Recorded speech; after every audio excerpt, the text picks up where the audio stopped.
Baguio. Dito. Okay.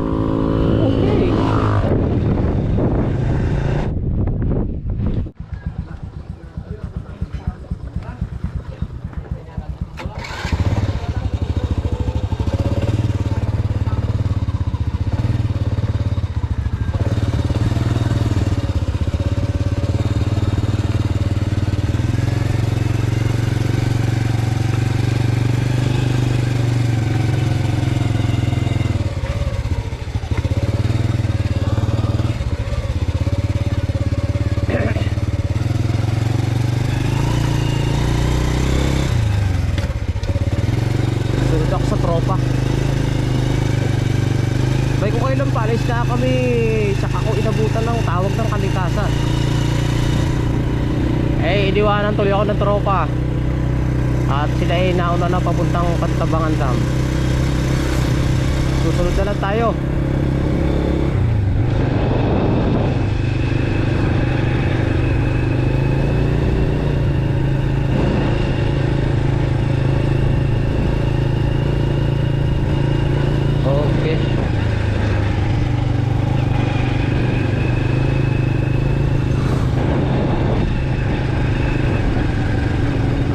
Sila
Alam ko iniwanan nyo na ako eh. Akala namin nauna ka na raw. Ay, tumaya ako eh. Palinas.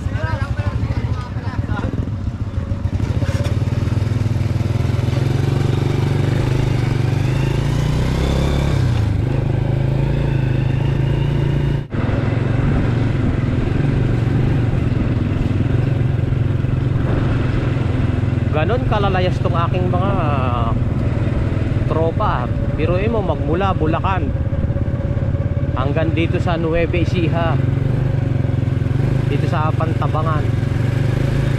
Abay, nakaroting.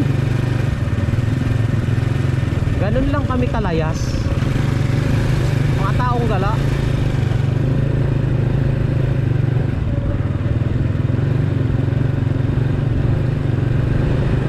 Abay, mas masarap na ang bisyo ito, ano, kaysa magdroga. Masaya na kasama yung mga bata. Ayan, kasi yung bata ay nasa likod na yan.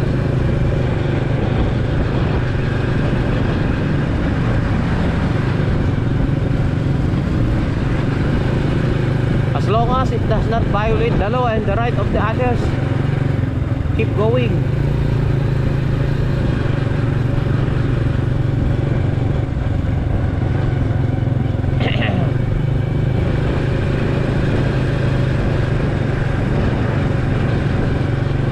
Today our destination is we're going to Pantabangan Dam. I don't know kung kami pahihintulutang makapasok. Kasi doon sa Bulacan mayroon naman doong Angat Dam medyo mahigpit ang ano ron security. Pagka wala kang kakilala sa loob at talagang pupuntahan, hindi ka makakapasok sa dam. Ewan ko lang dito kung ganito rin ang ano dito sa Pantabangan Dam. Kung mahigpit din ang kanilang seguridad.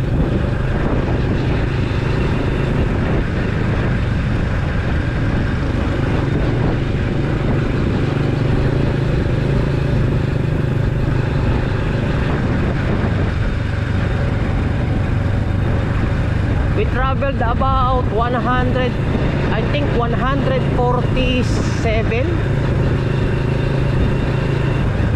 if I'm not wrong, from Bulacan up to here.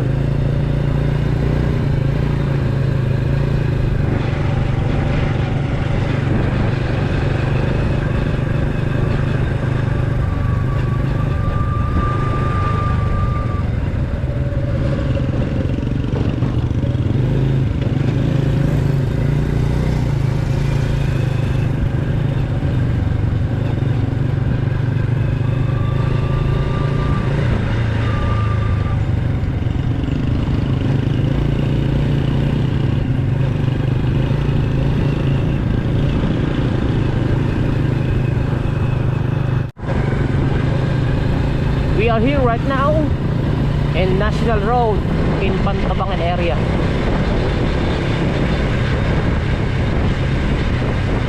Mga tropa na sa unahan, oh. Naka-tricycle lang sila. Ako naman naka-single. Siyempre as usual, pagka binata, single.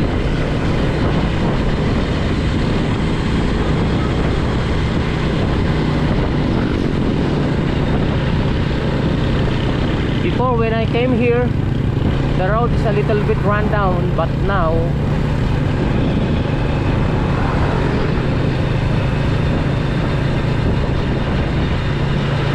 it's already good condition.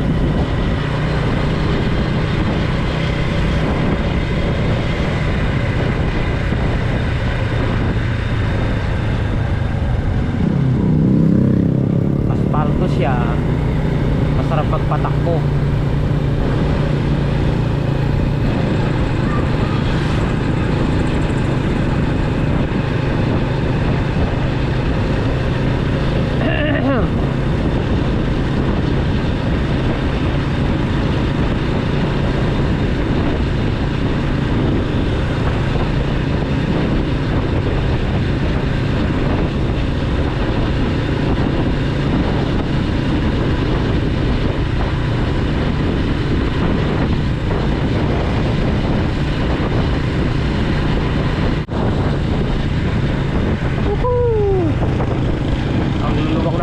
Dito, oh.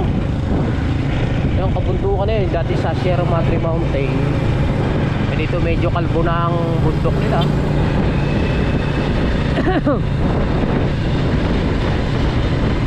Ang sarap mamasyal. Woo!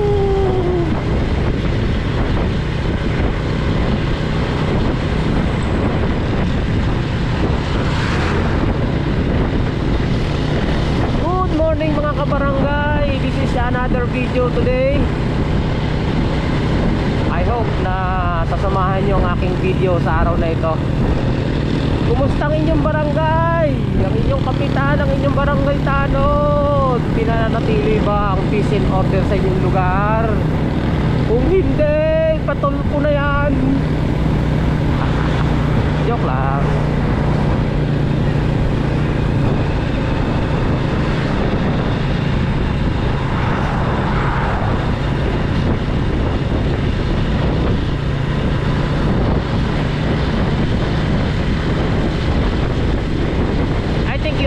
Busy when you watch this my video.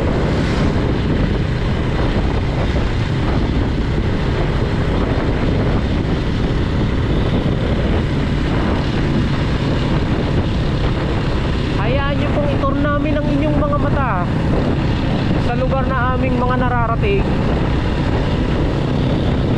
aming mga taong layas at gala. Wala po kayong time na lumayas at gumala. Well, panoorin nyo na lang ang video ko at sundan ang mga lugar na aming pupuntahan. Papasyal namin ang inyong mga mata sa lugar na hindi nyo napupuntahan pero napupuntahan namin. Just keep on watching.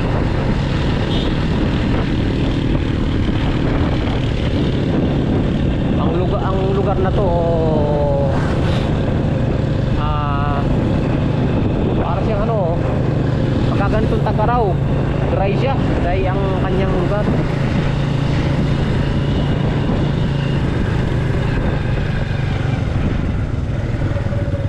Ito, nagkaroon ng grass fire dito. I think mga ano na ito, mga 2 weeks ago or 1 month na. Minto yung tropa. Kami pinasyal ni PJ. Actually si PJ yan, taga rito eh. Aray ko. Bundok talaga, no? Oo. Yan yata yung papuntang ding... hindi.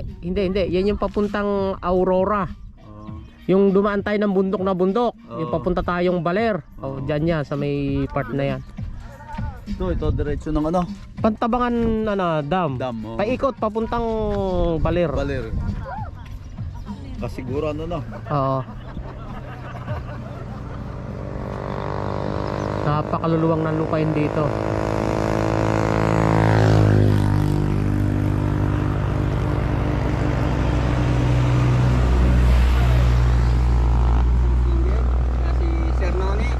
Hi!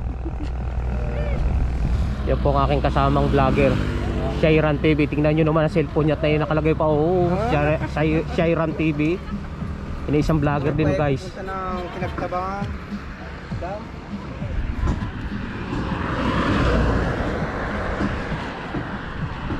Ganda ng highway dito. Tingnan nyo, naka-asfalto. May line. Maganda ng kondisyon ng highway dito. Sarap magpatakbo. Pero ganun pa man, huwag ka tayo magpapatakbo ng overspeeding syempre. Bundok talaga, ano? Oo. Kaso lang medyo ano rito kalbo na ang bundok. Sa init, ano? Sa init hindi. Tsaka talagang inuuling nila. Nakwari. Nilalaging. Ito nakalbo ito sa panahon ni Marcos eh. Yun ang pagkakalam ko, yung talagang kasagsagan ng laging sa panahon ni Marcos. Talagang truck ng laging ang binababa. Ine-export pala noon yun eh. Kasi naranasan din namin manirahan sa bundok. Talagang kami nagtutroso. Truck ng kahoy yung binababa sa bayan at yung pala dinadala sa ibang bansa. Yun, sa panahon ni Marcos yan nakalbo. Kaya nga nagpayaman ako si Marcos dahil nga dyan eh. Oo. Palakasan yun ng mga ano, lahat ng klase ng ano ng Pilipinas. Yaman ng Pilipinas. Hawak niya ang ano ng negosyo sa laging. Siya makapangyarihan eh. Una-una, martial law eh. Di makakaporma.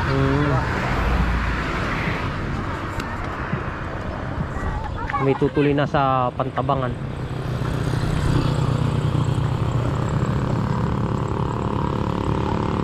Okay, tapos na mag picture.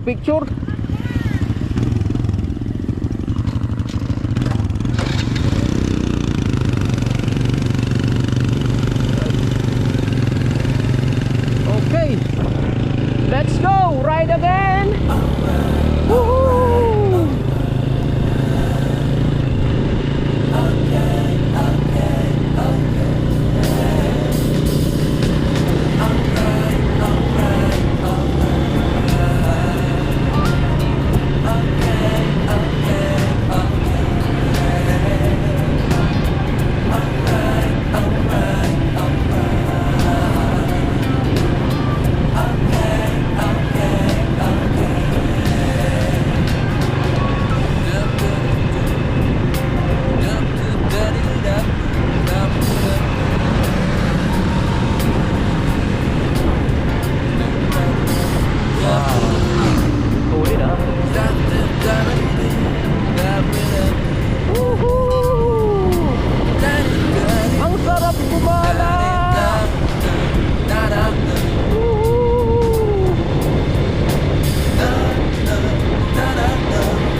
Gagala ka, nakasingle ka at titig ang inyong motor sa gasolina, masarap kumala.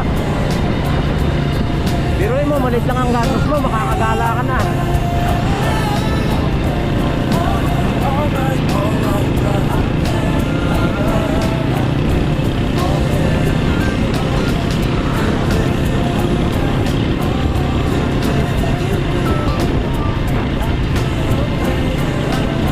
Actually, matagal na kaming gumagala ng ganito, hindi ko lang naiba-vlog. I think bata pa ako noon. Nasa 8 years ago. Hindi ko na iba-vlog. Sayang yung mga gala namin na yun. Ngayon ko lang naisipang mag-vlog kung kailan sabagay, hindi pa naman huli. Wow. Mga pine trees. Para kang nasa Baguio lang. Woohoo! Wow, ganda kita.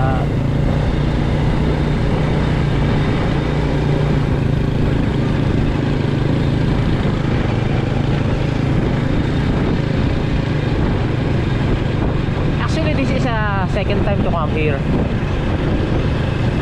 Nung kami pumunta ng Baler, dito rin kami dumaan ng mga ka-riders ko. Shout out nga pala sa inyo mga Angkatainyo riders. Hindi na ako nakakasama sa trupa.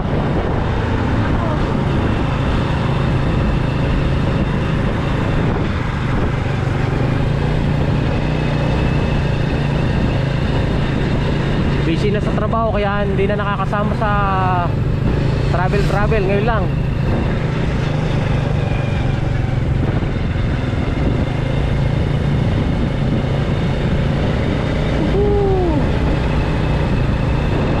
Actually meron dito tulay na nagiba. Ewan ko lang kung inaayos na. Yun ang aming dadaanan. Kasi nung kayo dumaan dito, sira yung tulay. Kung anong malakas na bagyo.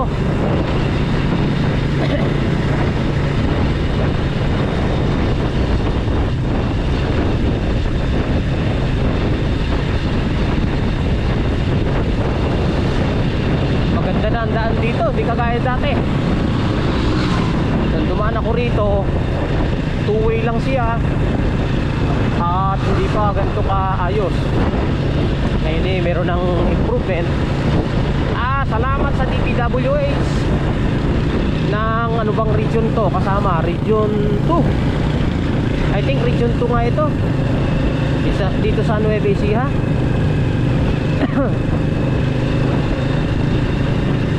Ay hindi nga pala, ang Nueva Ecija ay sakop pa yata ng region 3. Hindi ako nagkakamali. Pampanga, Bataan, Bulacan at Nueva Ecija is Region 3. Oo, Region 3 pala ito.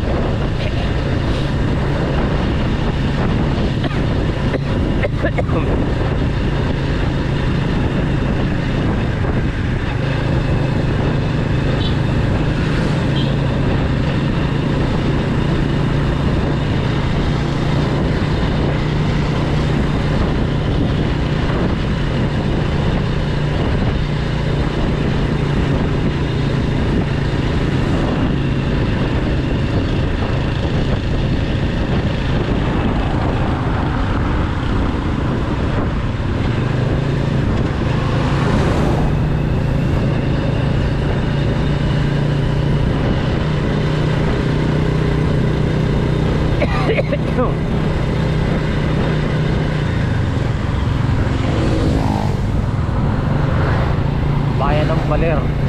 Nakalagay Bayan ng Baler dun sa bus. Dito kasi daanan dito. Ay ito yung ano yata, ito nga yata yung tulay noon na nasira. Saan ba yan?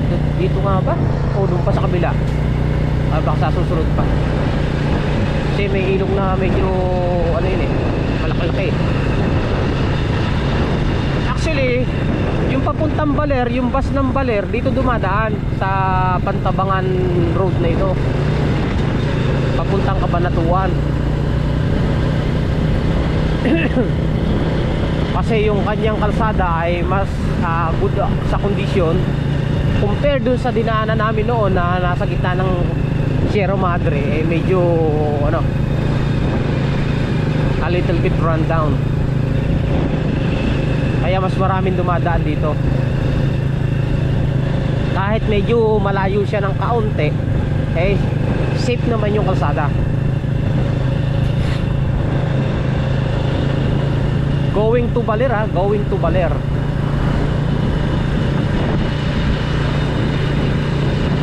many times that I've been there in Baler kasama with my sister at the Angateño riders way back 2000 I know 2019, hindi pa pandemic nun.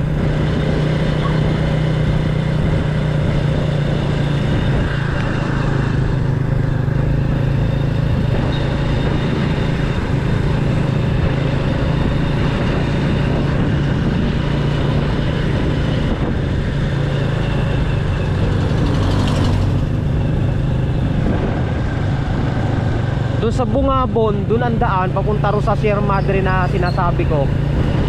Mas sigsag na sigsag ang daan doon, karamihan sigsag. Kaya masarap doon mag banking ano, sa mga single. Kasi medyo shortcut ng konti. Hindi naman shortcut, ibig sabihin medyo mas malapit 'yon ng bahagya compared dito sa road na to, no? Eh sa ngayon, di naman kami pupunta ng Baler. Ang pupuntahan lang namin ay Pantabangan Dam. Awan ko lang kung kami papapasukin.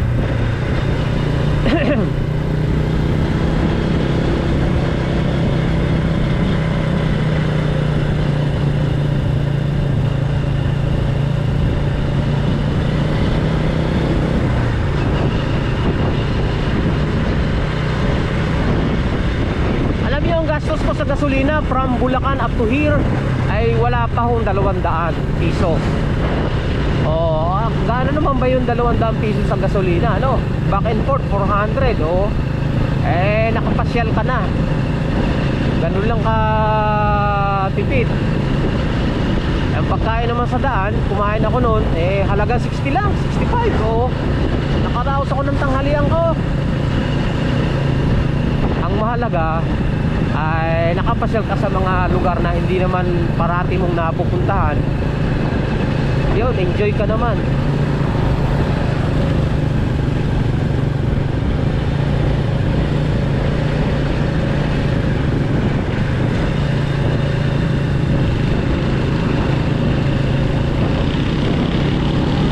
Hindi naman masama mamasyal kung lalo naman kung wala nang sa bakasyon naman, tapos na trabaho. Halimbawa ay 5 days working lang ang iyong trabaho, kagaya ng mga nasa gobyerno, o Saturday, Sunday pwede kayong gumala. Like my sister, she is a teacher in a private school. Ayun, naisasama ko yung sister ko sa paggala. Baka siyang pasok. And may another sister is ano naman yun, nasa call center. Ayun, mahirap ang schedule ng isa na yun kasi call center. Kahit nga linggo may pasok sa call center Kahit sabihin mong medyo malaki ang sahod naman mahirap sa call center, laging puyat. Kasi si Amerika ay ang umaga ron, gabi sa atin. Kaya lagi silang puyat.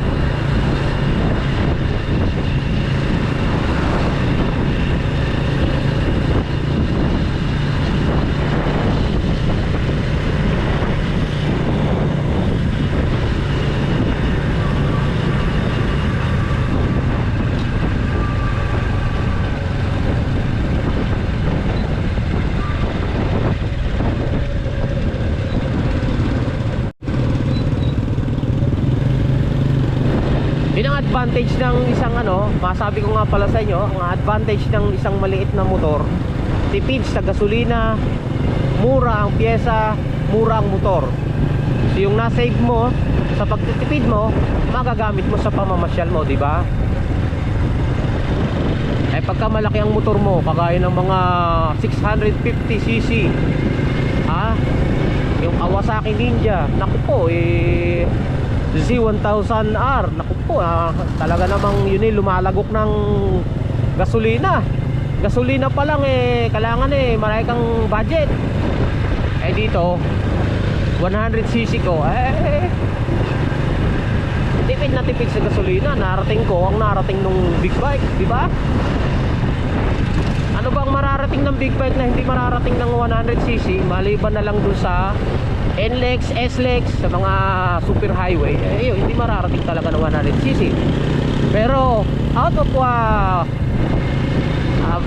super highway, outside in super highway, eh mararating ng 100cc. Ang nararating ng 1000cc, di ba? Tipid pa sa gasolina.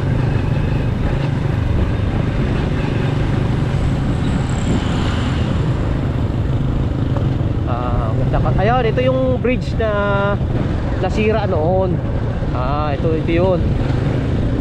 Nahandaan namin doon sa ano na yan, on the left side. Kasi ito ginagawa pa lang. Kaya ito yun. Malapit na kami sa Pantabangan Dam.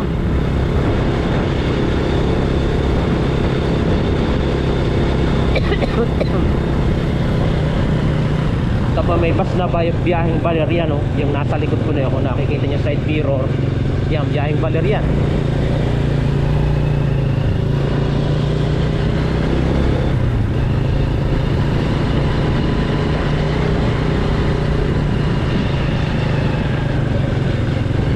Okay, ako'y nasa red alert na ng aking fuel.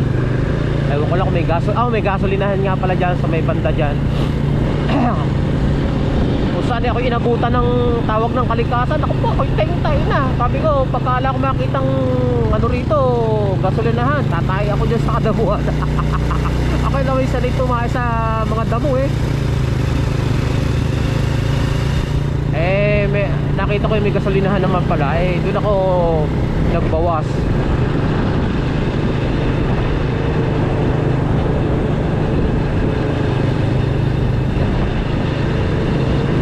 Ayan, overtake yung bus. Ayan ay papuntang Baler.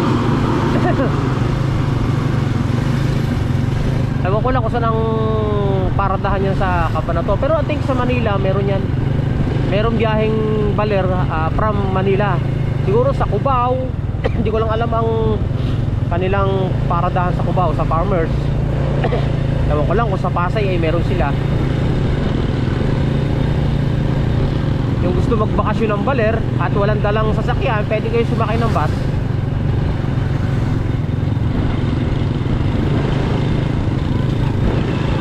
Pero the best na i-ano ko sa inyo, sa Dipakulaw kayo pumunta, napakaganda ng lugar. Hindi masyadong crowded. Sa Baler kasi overcrowded pagka napakaraming taong naliligo, talaga namang kupo. Mas ma-enjoy mo pagka yung konti lang talagang tao. I recommended you sa Dipakulaw kayo pumunta. Ang ganda. Although hindi pa ako nakakarating doon, pero nakikita ko sa mga vlog ng ibang mga vlogger, ang ganda talaga.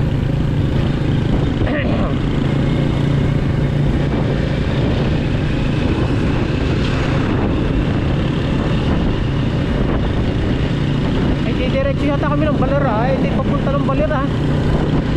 Saan kaya yung pinaka-gate ng dam? Ay nako, doon nga yun sa dinaanan naming dam. Baka doon ang punta. Akala ko dito sa malaking dam. Nanagpasan na kasi namin yung gate ng malaking dam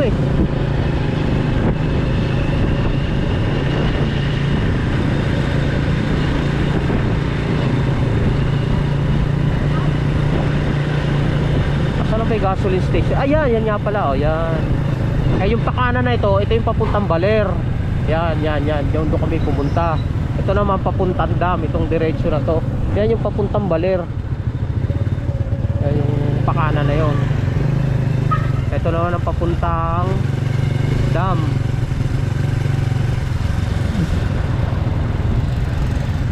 Ito yung disadvantage ng maliit na motor. Madali siyang maubos ang gasolina. Lalo't kung pupuntahan mo walang gasoline station, problema ka, maghahanap ka ng mabibila ng mga bote-bote. Yan ang disadvantage ng maliit na motor. Pero hindi naman lahat ng motor ganito ang tangke. Ito 3 liters lang ang laman nito .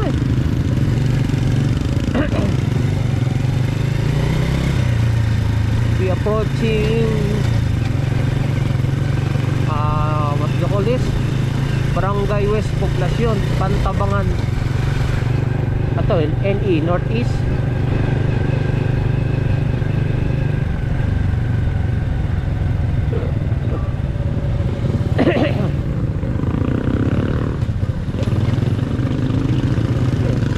Tumalong pa kayo.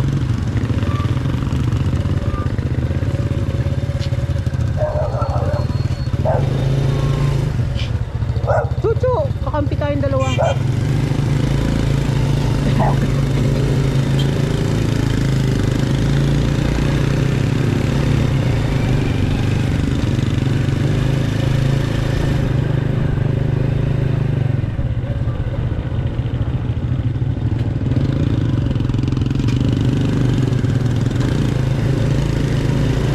Also a dog barking at me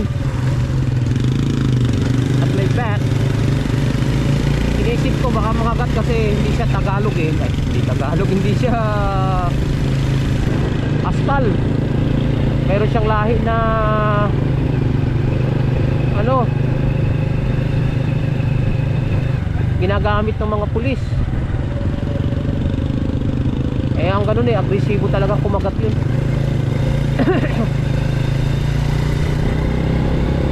Ay nakikita na namin yung dam. Ay napaka ano yun, medyo mababa ng ang tubig ngayon. Oh, what kind of chicken is this? Quack quack. Quack quack. That is kind of chicken. I don't know what they call it, what they call that kind of chicken. Pero ano yun, klase ng manok yun. Bababa na kami sa dam. Itong aming hindi dinadaanan eh lusungin. Okay. Eh nakikita nyo, itong dam na to hindi naman to kalakihang dam eh. Aba ano rough road na pala dito. Compared sa Angat Dam, yung Angat Dam talaga ang lalim na, ang haba pa.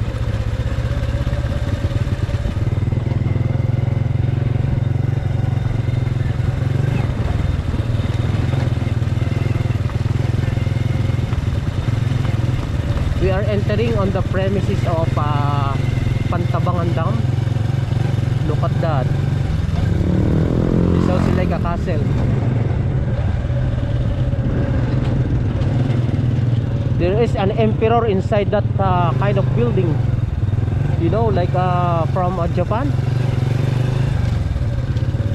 Oh, what's a beautiful building.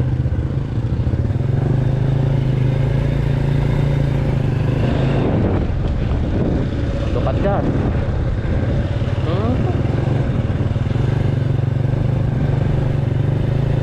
Nice. Yayamanin. Ganda ah.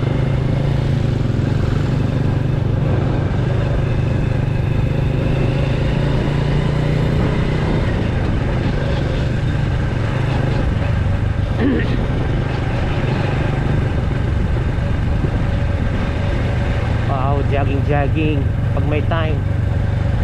Maganda sa kalusugan yan.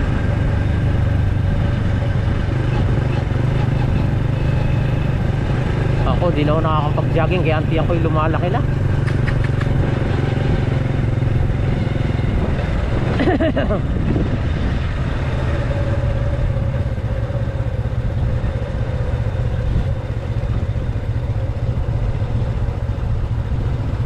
Eto na po tayo.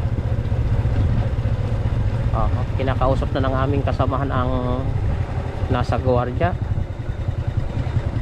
area. I don't know kung talagang papayagan. Ay okay, papayag pala sila. Please register here, thank you. Ayan, it's more fun in the Philippines. Kasama po namin sila. Kasama po namin yung mga tricycle na yan. Thank you ma'am. Wow, may hanging bridge. Look at that.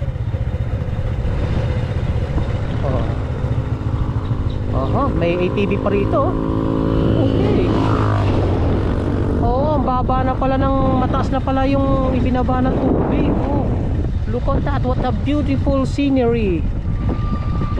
This is a Pantabangan Dam here in Nueva Ecija. Wow, it's a beautiful.